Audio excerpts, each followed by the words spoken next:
So, this is Tyra, and I am into losing weight and health coaching and all that kind of good stuff. This is my personal blog.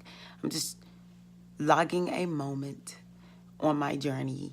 So, this morning I got on the scale, and well, suffice to say, I've been down to like 174, 173, something like that. I've really gotten down. Definitely 174 and 175, I think. And had been in like feeling like I was changing my set point to 176. Get on the scale this morning, 177.6.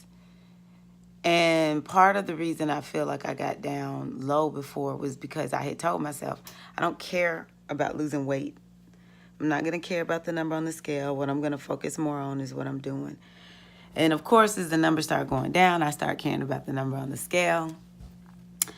And so this morning when I saw it was at 177.6, it's like I'm basically back at the beginning, which 177 as a set point for me is freaking amazing because I've been at a set point of 182 or 185 for a long time. So I give thanks to be at 177.6, but the goal for me has been to lose this weight. And so I lose and then I go right back to 177 point whatever. And it's frustrating. So this morning after I saw the scale, I was just so frustrated. I logged in my little group. It's just me and one other person. At first I was just going to vent. And then as I started venting, I just wrote, you know what? This is the last day I'm going down this path. I feel like I have so much in my life that irritates me that to a certain degree I don't fully have control of, like other people.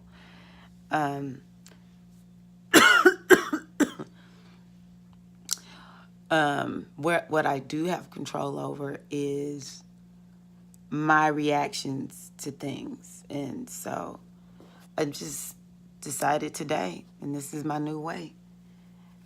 I can weigh 250, I can weigh 150. It's the same thing. It means nothing. It's just an indicator. That's it. And I'll have to continue to sort of watch my 2B mindset to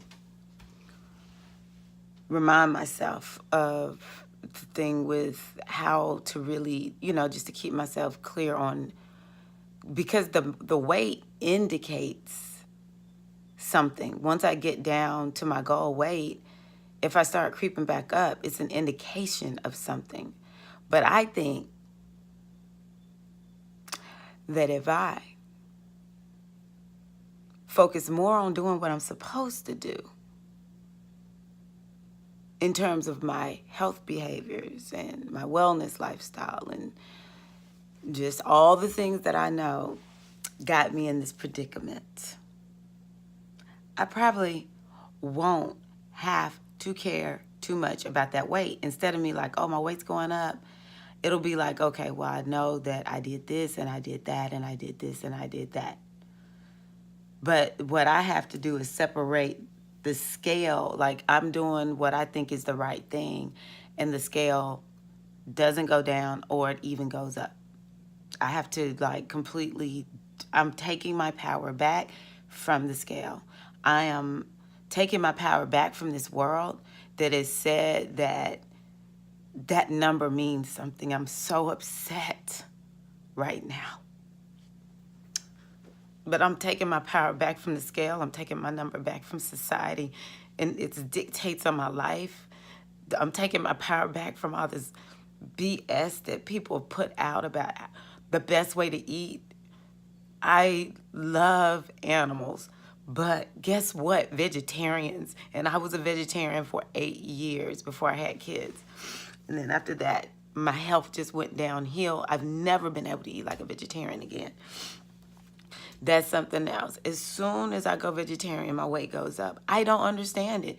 Vegetarians, why are you doing this? And are you doing that? And you're doing this? And are you doing that?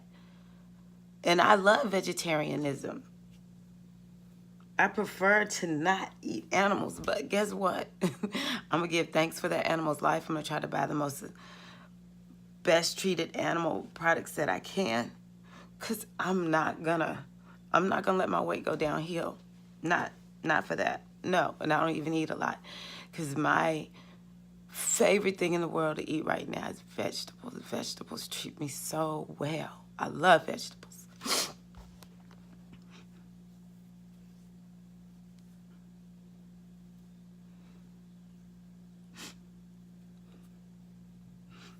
If anybody watches this,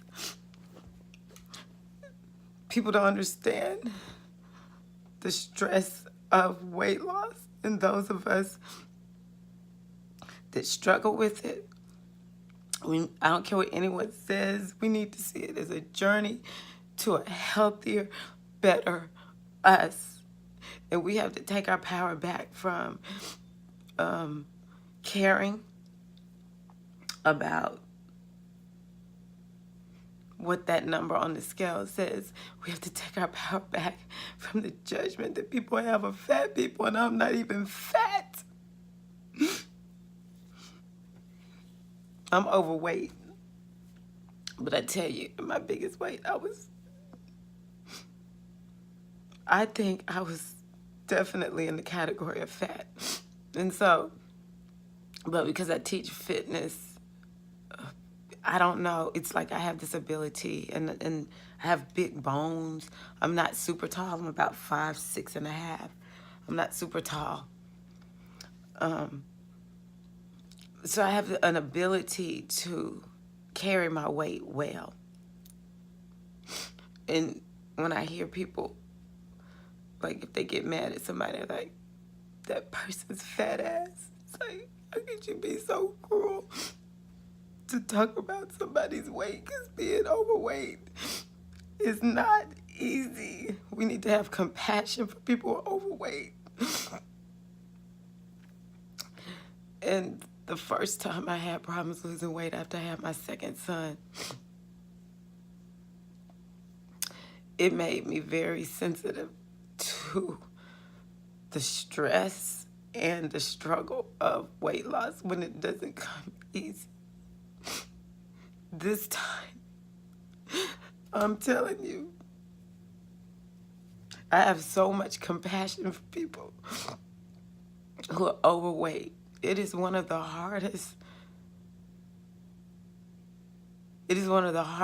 things to me that a person can experience. And everyone's overweight for various reasons. I know some people are overweight because they're protecting their bodies from, they were wounded in some kind of way, and the weight protects them. It's a cushion of comfort or whatever. But anyone that's carrying, let's see here, 157 is like my normal weight. And I got up to 187. So 35 pounds overweight, which most people say, oh, that's not a lot. Because I know people have had to lose, 100. I know I have a cousin that had to lose, again, ooh, just, I can't even imagine. But anyway, some people have to lose 100 plus, 200 plus pounds. And I feel it has significantly affected my knees. Like, I remember the first time I had to lose weight.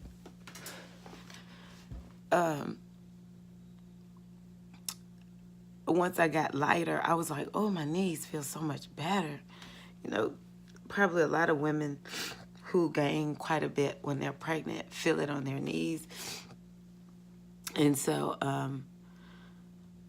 I don't know. I just remember feeling my knees hurting me while I was like in that baby making phase, because I got 200 pounds less when I was pregnant. I'm proud of it. I think maybe I was 210 with Kafani, 205 with Kamau. I don't know. I got really, really big, and people talked about me then. It was horrible. I sometimes think that this is part of my journey as a fitness professional, to have a lot of compassion, because one of the things I decided to do once I get myself together is I want to help people get off sugar. But anyway, once I lost the weight after I was done having children and got down to 157, the pressure off my knees was like incredible. And so I think to myself, it's just messed with my knees. And I feel hormonally I got off too, but that was not just being overweight. It was eating too much sugar and being too stressed and just having a really bad lifestyle, which USA culture really promotes. Have a horrible lifestyle. They lie and say, oh, we want you to be healthy. This health initiative has got gyms all over the place and health food this and that, health and that, wellness and all that. And it's just like all this industry could have been in place anyway, just be a natural part of our culture because I believe in it. But it's really like the culture messes you up, and then you have to pay all this money to get fixed again. I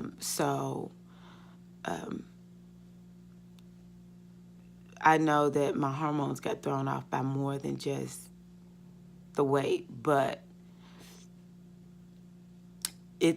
I can't imagine being more than 35 pounds overweight.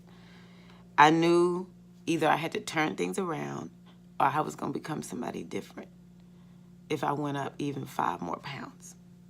I was like, there's no way. I cannot go up to 200. I cannot do it.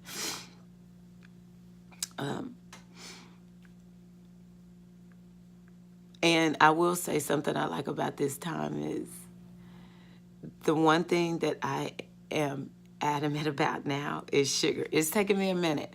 Once I gave up sugar, I pretty much just went full on. But like Thanksgiving and Christmas, I fell for desserts. Well, not at Christmas so much, more at Thanksgiving.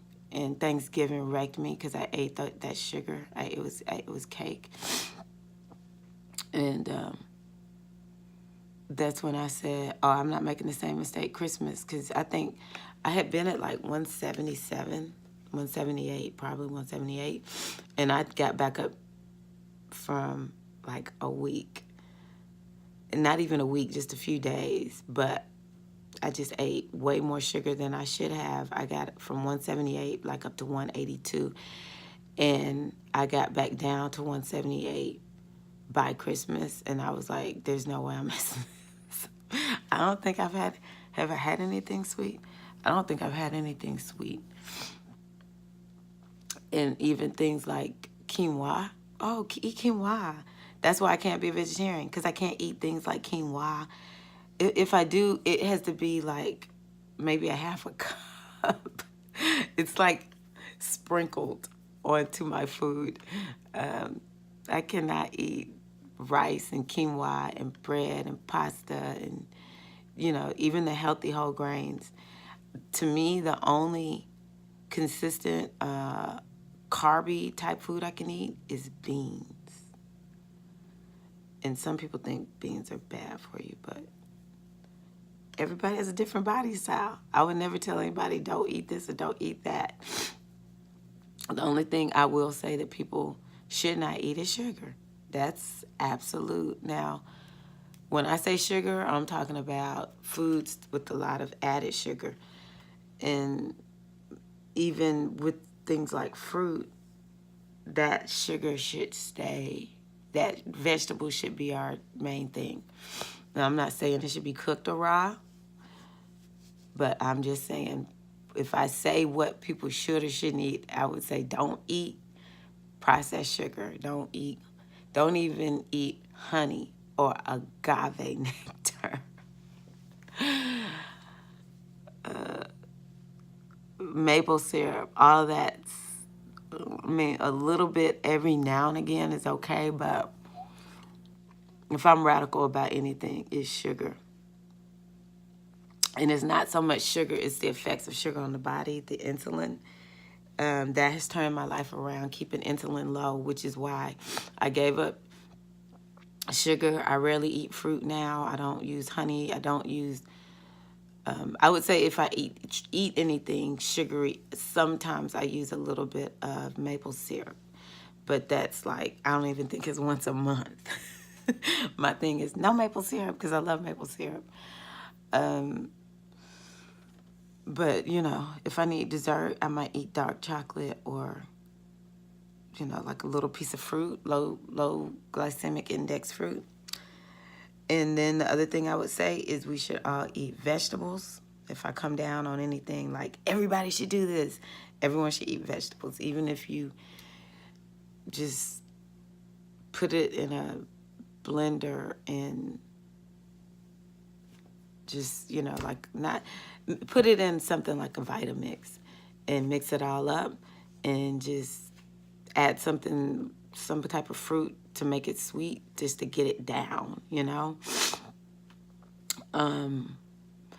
And the other thing I would say everybody should do is intermittent fasting. All free. All free. Don't eat sugar. That's free. It doesn't cost you no money. Won't impact your life. Don't eat sugar. Eat vegetables. Okay, eating vegetables is not necessarily free because you have to go buy the vegetables. But we're going to eat anyway. So I'm just saying, eat vegetables, especially, you know, we want a full array of the colors, but green leafy vegetables are the best. But all of them, we should eat all different kinds. If you can't do it, blend it, and then, or Vitamix it, and then everyone should intermittent fast. All of this affects the insulin. I think the ones that are talking about insulin, those are the ones who, and intermittent fasting is free. There's no herbs to buy. And it makes such a significant impact, and it's so healthy for the body. Other than that, you know, everyone has like their own unique way of being and operating.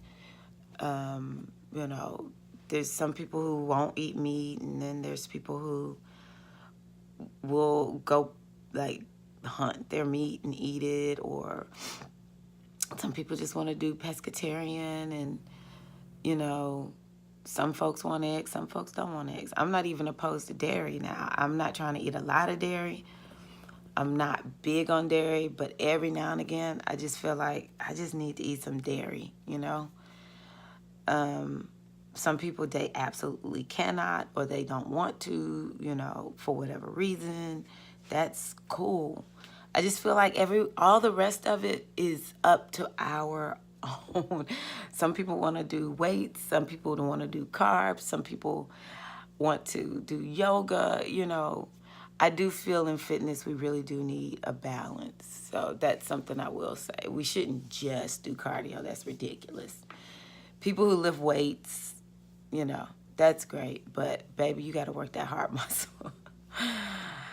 You know, yoga, you can get a little bit of everything in yoga. You really can. Do some Kundalini yoga, you're going to get that little cardio. If you watch people that do Kundalini, they're trying to get that energy flowing. They'll have you doing all kinds of stuff. I start sweating and everything. But you know, with so much variety out there that we can do and all that kind of good stuff. There should not be that many hard and fast rules because we're all unique individuals. The message really just needs to be out. Love yourself, which is what I'm going to do for me. I'm going to love myself, which is why I'm about to get off of this. I'm glad I had my nice little cry. If any of my descendants ever find this, just know I'm here for you in this video. Never give up on yourself. That's the one thing I have going for myself. My internal makeup is I fall down and I get back up. I fall down and I get back up. I never, ever give up on myself. no matter how long it takes, no matter how many changes I have to make, whatever that goal is that I have for myself, I will get there.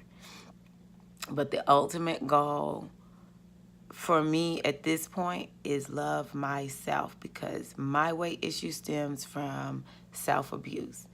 Eating things that I know are not good for me, not taking care of myself. I just call that self-abuse. So I'm going to love myself, and I want you to love yourself too. Peace.